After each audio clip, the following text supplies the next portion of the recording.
Hello there, my friends. What do you say we check out the reviews for Rhythm Heaven Groove, which at the time of this recording comes out tonight at 9 p.m. Pacific time. I'm very excited to play it. Let's see what some of the reviews are saying. We're looking at a Metacritic score of 82.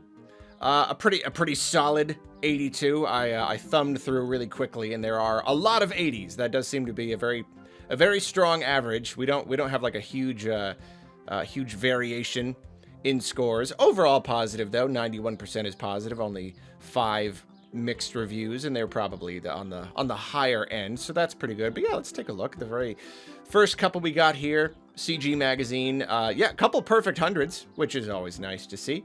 Rhythm Heaven Groove is not only incredibly fun, backed by an amazing soundtrack, but it's so unbelievably accessible, practically everyone can play it. Digitally downloaded similarly gives it a 100. Rhythm Heaven is fundamentally different to other rhythm games, and Rhythm Paradise Groove, oh yeah, are they still doing that? Still calling it Rhythm Paradise? No different. It might seem both whimsical and bonkers from the aesthetics and general energy of the game, and it is that, but it's also an enormously clever project that subtly helps you develop very real rhythm skills. I love it when games entertain while also teaching like this. Very nice, very high praise. Then we get down into the 90s. Pocket Tactics says Rhythm Heaven Groove is a fantastic return to form from Nintendo and Sunku, filled to the brim with fresh beats and funny characters, with plenty of modes to explore alone or with friends while you work on perfecting your skills. Nintenderos. This new installment preserves the essence that made the series a defining title in the rhythm game genre, while introducing a broad selection of brand new content and game modes that significantly expand the overall experience, with Beat Spell standing out in particular thanks to its originality. And this is good. This is what I want to see. You know, like, obviously, from the beginning, my biggest fear is just, you know, how much content is going to be in the game, how long can it actually, you know, hold my attention. So it's nice to hear about brand new content, how the game modes seem actually pretty significant. Really looking forward to seeing how meaty Beat Spell is. I hope some of these reviews touch on that a little bit more. Loot Level Chill, Rhythm Paradise Groove, I guess they really are still doing that, is a kooky, superb rhythm game that has loads of reasons to come back to play time and time again. IGN gives it a 90, very high praise from IGN. Rhythm Heaven Groove is a superb sequel that expertly capitalizes on the captivating energy of its excellent music across a series of joyfully animated minigames. The solo campaign is well-balanced and stuffed with genre-shifting earworms you won't forget fast. The new Beat Spell RPG mode and more straightforward toy box levels don't quite reach that same impressive bar, but the co-op mode does stand as a great addition with a solid range of competitive and collaborative games that quickly got me and my friends laughing. Even so, this irreverent return to Rhythm Heaven hits all the right notes, solidifying itself as an unmissable addition to the series. So according to this review, Beat Spell is not quite doing it for them, doesn't quite reach the same impressive bar, which is a little bit disappointing, but overall, still very, very high praise. Atomics says, if you are new to rhythm games, this would be the ideal way to get started in the genre. This game is the perfect way to bid farewell to the Switch when it comes to first-party releases. There's a 90, there's a 90. What does Nintendo Insider say? Rhythm Paradise Groove doesn't miss a beat. Whether getting in the groove with friends and family or honing your skill to accumulate medals playing solo, this game deserves its chance to shine in the spotlight and place in your Nintendo Switch collection. Its kaleidoscopic colors, hypnotic soundscape, and flawlessly addictive formula make for an uplifting experience that you won't want to put down all summer. So that's it for the 90s. Now we are dipping into the 80s, 89 from Hobby Consolas. But above all, what is most impressive is that Nintendo continues to champion concepts as unique and offbeat as this series, at a time when the vast majority of publishers are merely looking to cash in on their big-name franchises. Here, however, the game stands out by offering a form of fun that is so pure, simple, and hypnotic that it's impossible to resist, provided you have at least a little rhythm in your veins. If that doesn't apply to you, you might not find it quite as entertaining. That is a really good point. If you don't have any rhythm at all, it is possible this game will simply not work for you. And I mean, it's a very good point. It kind of goes without saying, but like, you know, say what you will about Nintendo. They are still fostering very unique series when, yeah, a lot of these other big companies, even with histories of just cool, kooky, creative games and series, they're just ditching them completely. It is cool that Nintendo is still releasing games like this. Get down into the 85s. GameSurf says Rhythm Paradise Groove doesn't reinvent the series, but it doesn't need to. It's another excellent rhythm game on Switch, offering hours of lighthearted fun while putting your sense of timing to the test. A polished, budget-friendly package that will appeal to both longtime fans and newcomers alike. Another evergreen addition to Nintendo's already outstanding hybrid console library. Another 85, Nintendo Rhythm Paradise Groove earns its crown as the king of rhythm games on Nintendo Switch. It has catchy songs, wonderfully absurd humor, and multiplayer that's just as chaotic as it is hilarious. It's one of those weird, wildly original gems that only Nintendo could make. Another 85, 85, 85, 84, Game Informer says Rhythm Heaven Groove is not my favorite in the franchise, but it makes me just as happy, proud, anxious, and angry as all the previous games in the series. Nice. And now we finally get to 80. Pretty much a lot of 80s. A tremendous number of 80s. That really does seem to be just like where most of these scores have rested. Games Radar Plus, infectiously charming, Rhythm Heaven Groove's simple musical mini-games are buoyed by smart game design that becomes more than the sum of its parts, inviting you onto the stage to master its oddball antics. Loaded with side modes, Beat Spell is a surprise RPG triumph that deserves more investment, but it's a great first step. That's good. That's nice. That's good. That's high praise for Beat Spell. That's pretty good. Console Creatures gives it an 80. Rhythm Heaven Groove has a lot going on, with over 80 mini-games, tons of bizarre moments, and a whole lot of heart. The series itself feels like it hasn't changed much, but that's exactly why I find it so endearing. It's basically the same sort of experience that permeates through the Nintendo ecosystem, and one that I feel rightfully celebrates the return of Rhythm Heaven. The series is timeless and continues to be a franchise that fans often clamor over online. Thankfully, this entry is diverse and memorable, with so many fun mini-games to keep you busy despite a couple of frustrating additions that do not exude the same joy as the rest of the game offers. Interesting. I wonder what they are referring to there.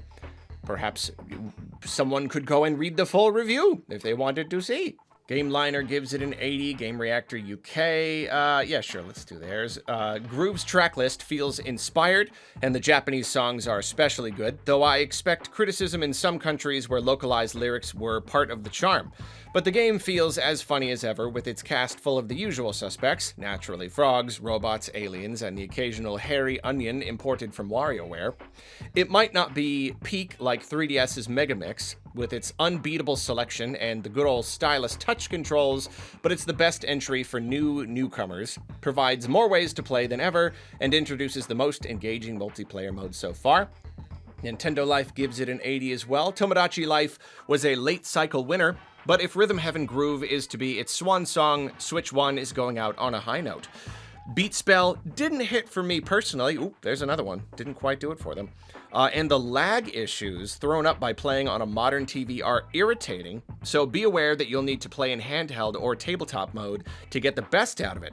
You shouldn't let that dissuade you from experiencing one of gaming's most infectiously fun-filled series, though. I was worried that we'd make it through the Switch generation without a Rhythm Heaven, but coming just over a decade after the last, Nintendo has snuck out one final hit for the old Switch. A surprise and a delight, indeed. Now, I've heard a couple things about these screen issues. I don't know a lot of details. Yeah, it could just be like getting the timing on the TV is a thing. In my experience, when I was playing the demo, like it has you like calibrate, you know, like it counts to 4 and you hit the button. And when I did that, I didn't really have any issues. And yet, when I turned the game off and back on again, I found that I needed to calibrate again. And I didn't play the demo that much to like really know if I was like, I don't know if this was representative of the larger experience or if it was just a coincidence or what. But yeah, like I could not do it anymore until I went and calibrated again. So I don't know if that's what these people are talking about, calibration issues that are ongoing, or perhaps like you do need to calibrate it over and over again. I'm not really sure. But that's a little disappointing, but definitely interesting to hear. My Nintendo News gives it an 80. Rhythm Heaven Groove is a perfect example of the wonderfully weird side of Nintendo, with its colorful presentation of wacky characters, upbeat soundtrack of catchy earworms, gameplay that's easy to learn but hard to master, and modes that surpass expectations of both quantity and quality for the price. Love to hear that. Heaven is a place on Nintendo Switch.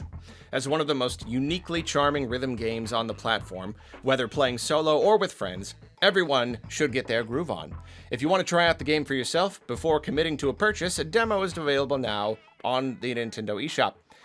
Surpass expectations of both quantity and quality for the price. You're speaking my language. Speaking my language there.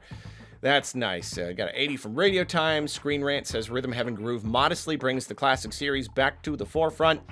Sixth Axis gives it an 80. Whole lot of 80s. Just a ton of 80s. Eurogamer says this game gets me inside the music. It makes me pay attention. It makes me try to understand what's actually going on. I like that. Solakenra gives it an 80. Rhythm Heaven Groove follows the franchise formula very closely, building a familiar but robust toy box for fans of the beat. I am a fan of the beat. That's nice to hear. Lag is the #1 concern. We recommend playing in handheld mode and choosing headphones carefully if necessary. Still, it's worth the care. Okay, so another one. We are getting some timing issues on the TV.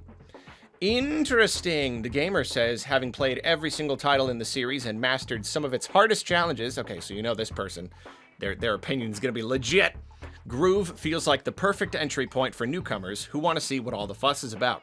It won't have you going after high scores or singing along to chart-topping bangers like Guitar Hero or SingStar, but Rhythm Heaven Groove continues the series' legacy of being a unique take on this beloved genre that is well worth your attention. Very nice. So that's probably enough 80s. We'll do GameSpot. Nintendo is one of the biggest and oldest game publishers in the world, so it feels strange to say that something it made carries itself with indie sensibilities. But that's always been true of WarioWare, and by extension, it's true of Rhythm Heaven Groove. It's such a strange, lo-fi game that it comes off as if the team is getting away with something while the boss isn't looking. I like that. That's great. But it's also a genuinely welcome addition to my Switch collection because it's such an oddity. Whenever I feel the need to tap my toes while feeling the beat of a tadpole march, or invite my friends to compete in a foot race as Lucha Libre across giant bouncy balls, I'll return to Rhythm Heaven. 80, 80, 80, lots and lots of 80s giant bomb. Rhythm Heaven Groove is a worthy successor to Rhythm Heaven and Rhythm Heaven Fever. It occasionally misses in terms of presentation, but it is far from charmless, and its endless parade of excellent tunes and robust bonuses will keep you bopping your head to the right beat. Finally, getting down past the 80s, we have a single 75 from Combo Infinito. Rhythm Heaven Groove is a charming rhythm game that thrives on creativity, offering a constant stream of inventive minigames that reward timing and musical instinct over visual cues. Its outstanding soundtrack and clever gameplay keep the experience fresh, while local multiplayer and the Beat Spell RPG mode add welcome variety. However, the simplistic presentation, inconsistent visuals, and lack of Portuguese localization prevent it from reaching greater heights. Even so, it's an enjoyable and refreshing experience for anyone looking for a unique rhythm game. And then we dip into officially mixed, even though, you could argue that 70 is still a pretty good score. Game Cult gave it a 70. Is Rhythm Heaven Paradise Groove the last great Switch exclusive? Probably not. Yet Nintendo's latest compilation of musical minigames is great fun, split into 80 solo capsules and 30 multiplayer experiences with a delightfully sunny and wacky disposition. 70 from IGN Adria? Rhythm Paradise Groove is bursting with insane creativity and a huge amount of silly rhythm minigames, but if you don't have a sense of rhythm or a stomach for its specific kind of Japanese weirdness, it won't keep you engaged for long. Gfinity says Rhythm Paradise Groove beautifully channels the experimental, chaotic charm of the DS era with over 80 catchy solo tracks by Sunku, unique multiplayer modes, and even a rhythm RPG. However, despite its vibrant visuals and creative variety, its unforgiving timing windows and brutal offbeat difficulty make it a punishing experience that prioritizes strict perfection over casual fun. So that's really interesting. You have two reviews kind of next to each other saying like, yeah, if you're not good at music, if you're not good at rhythm, you're probably not going to have too much fun. So on the one hand, you could easily, argue that this is a get good issue. But at the same time, like, I don't know, like, I guess it makes sense. Nintendo makes games kind of for everyone, and that's completely valid to just say, like, this game isn't as fun for me because I'm not as into, like, I just don't have very good rhythm. I think it's fair. I think it's completely fair. Then we get down to 65. Now we're getting truly mixed. 4P.de, Rhythm Paradise Groove is fun, diverting, and unique, but unfortunately does not come without some unnecessary flaws. I suppose I would have to read the full review, but I guess these people thought, or this person thought, that there were some pretty serious flaws. Games.ch, 60. Anyone who enjoys timing-based minigame collections might well find something to like in Rhythm Paradise Groove. Rhythm Paradise Groove. However, significant latency issues in TV mode, merely functional graphics, and limited content, combined with a steep price tag, make it impossible to offer a general recommendation for this Switch title. Well, it's interesting. We have another person who has latency issues on the TV, which is totally legitimate. It's a legitimate criticism. We do have mixed opinions on the graphics, and I can see that. I think that they're definitely charming, but maybe there are some games that look maybe, very simplistic, especially compared to other Nintendo games. So, like, again, I could see someone looking at that a little more critically. This person feels the content is limited, combined with a steep price tag, which is interesting, because this game is cheaper than most Nintendo games, but I don't know, maybe compared to the indie market, you could still argue that there's not enough on offer. I don't know, don't want to get too deep into it here, but that's the end of the scores. Polygon doesn't give it a score, but says, considering that it's been over a decade since the series' last installment, it's reasonable that Rhythm Heaven Groove acts as a reintroduction rather than a reinvention. It reheats some reliable toe-tapping silliness for a new generation of Nintendo players, and packs in just enough curiosities to surprise old fans returning to a static series for the sixth time. But without the outsider charm that once made the series wholly unique, Groove is a little too comfortable playing the hits. A fresh sound, or at least a good remix, is in order if the series is going to keep sharing the stage with a new class of musical weirdos. So this person feels that after all this time, it maybe should have done a little bit more. Which, again, is fair. All of these criticisms seem perfectly fair to me. So that's really it. That's most of it there. That's the gist. 80 is the pretty much the overwhelming majority are 80s, but it is really good to see some higher ones as well. So there you go. Not really surprising. Overall, I would say not really surprising. That's kind of the score I would expect for a game like this, where it's like, it's a smaller game from Nintendo. It's a little bit more niche. Maybe it doesn't have like an absolute ton of content, but it's like undeniably fun. So, around 80, 82 overall. It makes sense. Well, I myself am very, very excited to get my hands on it tonight. At the time of this recording, it is currently Wednesday afternoon. I hope to stream it tonight. I'm not 100% sure if I'm going to be able to. At the very least, I would love to stream it sometime tomorrow. I also cannot make any promises there, but I would love to stream it at least at some time, assuming I don't have TV latency issues. But we were pretty okay in the demo, so I don't know. Maybe we'll be okay. We will see.